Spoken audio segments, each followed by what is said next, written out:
Once upon a time, in a small town surrounded by lush green hills, there lived a young girl named Tess. Tess was a spirited girl with sparkling eyes and a heart as vast as the open sky. She was well known in her community for her kindness and her fearless attitude.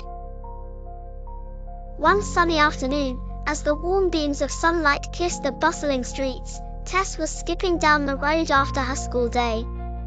She decided to visit the local bakery to buy her favorite treat, a sweet cherry pie. The delightful aroma of freshly baked bread and cakes filled the air as she entered the quaint little shop. As Tess stood patiently in line, something unusual caught her attention. A suspicious-looking man, clad in a dark hoodie and sporting sunglasses, entered the bakery, looking around nervously. Tess noticed him fidgeting with something in his pocket and felt a tingling sensation of unease. Almost instinctively, Tess's eyes darted towards the bakery counter, where the shopkeeper, Mrs. Maple, was arranging the pastries with a warm smile. She turned back to the mysterious man, who had now pulled out a menacing-looking object, a gleaming silver knife. The man shouted, demanding money from Mrs. Maple.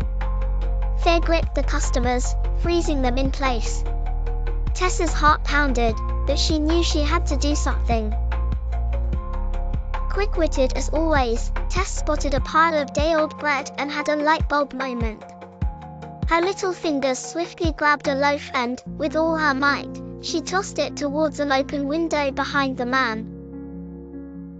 The bread flew out, and with a loud thump, it hit something metal outside, drawing the man's attention momentarily away from the counter. Seizing the chance, Tess ducked under a table, called quietly, and made her way towards the shop's alarm button, just behind the counter. With silent bravery, Tess reached the button and pressed it. The alarm shrieked loudly, startling the robber and causing him to drop his knife. The sound brought back sense and courage to the shocked customers. Seeing the commotion, the townspeople outside gathered, shouting for help, which prompted the man to flee hastily without taking a single dime. As the dust settled, Mrs. Maple embraced Tess with tears of gratitude glistening in her eyes. "Thank you, dear Tess. You saved us all," she said, her voice full of admiration. Soon enough, the local police arrived and praised Tess's courage and quick thinking. The townspeople celebrated Tess as a hero. Her bravery in the face of danger turned her into a local legend. Tess returned home to the welcoming arms of her parents, carrying not just a cherry pie but also a heart full of satisfaction and a story that would be told for generations. And so, in the small town surrounded by lush green hills, Tess continued to live as the brave-hearted young girl who taught everyone that courage sometimes comes in the smallest of packages. The end.